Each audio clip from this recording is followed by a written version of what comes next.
Good morning. I'm Father Michael Champagne. I'm a priest of the Community of Jesus Crucified. We're based in St. Martinville, Louisiana, which you'll probably pick up from my accent.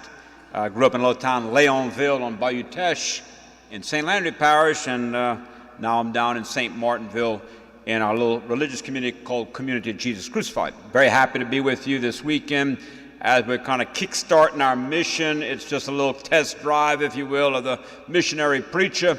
They always encourage us to come for the weekend before to preach at the masses to kind of drum up business for the mission. And so hopefully that'll have positive results and not be diminishing results, if you will. Sometimes you test drive the old Pontiac and hear a little knocking under the hood and decide not to purchase it. So hopefully you will be inspired to come to the mission, if nothing for other reason than a little extra penance for your Lenten discipline, Monday, Tuesday, Wednesday. So that's what we're here for this weekend. So something about the readings and then something about our mission coming up.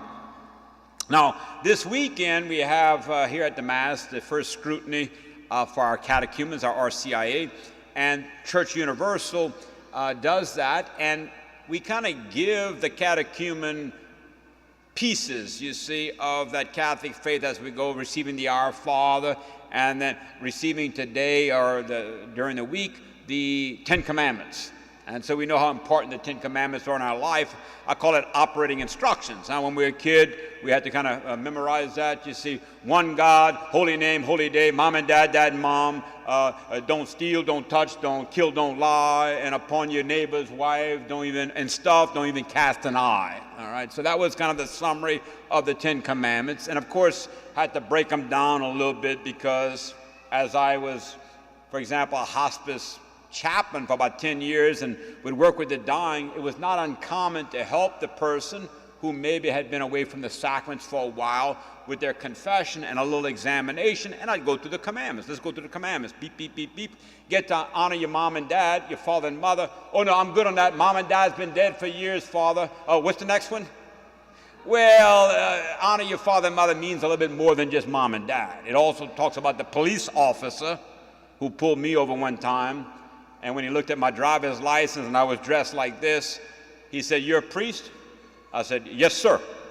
You see, a Catholic priest? I said, "Yes, sir." He goes, "Bless you, Father, for you have sinned." And so a little respect for people in authority, or a boss at work, the guy I'm working for, my employees, or our elders, but anybody that has authority over me naturally or supernaturally, my pastor, my superior, our Holy Father, the bishop. All right, so the office requires that respect. That's all under the Fourth Commandment. So this weekend we're trying to kind of refresh on the Ten Commandments, the operating instructions, if you will. Now, yesterday I pulled out of my glove compartment. I hadn't pulled this thing out in a while, but I pulled out the owner's manual. There's a white F-150, a 2014, sitting in the parking lot, hopefully not leaking any oil on the parking lot. I got that old mobile confessional. Some of you heard about the mobile confessional, an old ambulance. And that's a 2000, E350, an old van, ambulance that I bought on eBay for about $4,000. I bid on it and I got it for $4,050. And I have to bring a sheet of cardboard with me to put underneath it when I show up at a place to hear confessions. So if I bring it over here, we'll have to put a piece of cardboard because it drip, drip, drip, after, what's that, 21 years and 330,000 miles, you would drip, drip a little bit too, you see. At any rate, mine's not dripping yet, I don't think, so I don't have any cardboard under it. But anyway, I was reading, you buy a vehicle, and they charge you plenty for it, and then, then they say, look, make sure that you follow this thing here about maintenance schedule every 3,000, 4,000 miles. Either bring it in here or go elsewhere and change the oil and filter. Well, look, they're just trying to rip me off. They already ripped me off on this vehicle. I'm going to wait about 20,000 miles, change the oil. I wouldn't recommend that. Ford doesn't recommend it, and I wouldn't recommend it either. And, I'm not going to put F5W20 viscosity. I got some 70-weight gear oil on the form that we use in transmissions. And I got a whole 55-gallon drum of it, and so I'm going to save a little money. Or better yet, my little brother Richard we have champagnes marché on the bayou. And we have boudin, hog's cheese, and gratons. And when they finish using that oil for frying those gratons, my brother give it to me, and I'll put that in the crankcase. Save me a bundle, Wouldn't recommend that either. Then they tell you the Freon. You got to use this 142A or 142A Freon. C'est coûte cher. That's expensive. You see, I bought me a couple of drums of some 422D. All right, I'm going to put that in there. It's all the same. I don't think so. You better be careful. So they give you all kinds of warnings and stuff. And, this is, they're just trying to be difficult. I don't know about that, So that's what we say about the Lord. The churches say, you can't do this, you can't do that, you got to do this, you got to do that. Well, that's the commandments, the operating instructions.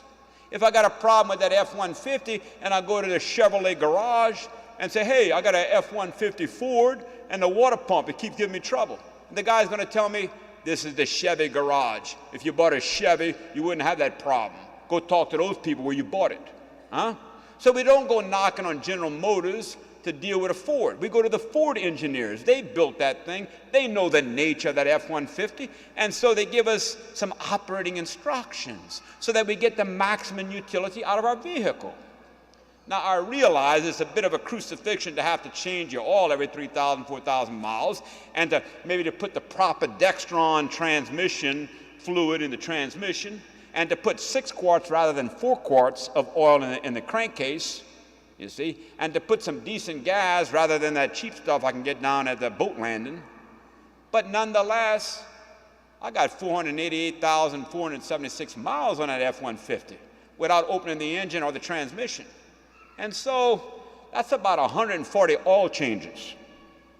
140 times 30 bucks, I'll do it myself, you see. Well, that's, what is that, 280, 420, that's $4,200.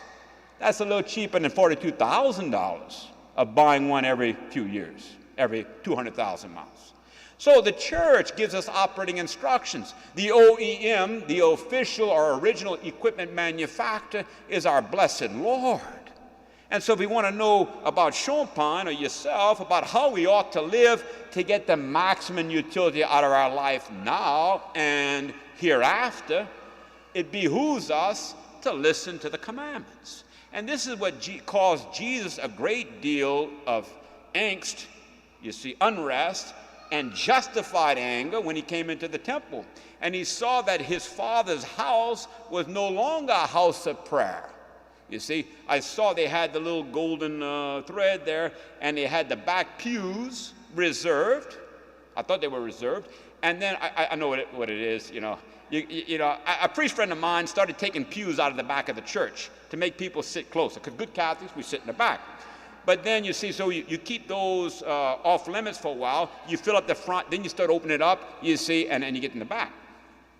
Well, in the temple in Jerusalem, you had the Holy of Holies, that's the tabernacle. The high priest only once a year went behind that screen. You see, on the day of Yom Kippur to offer incense.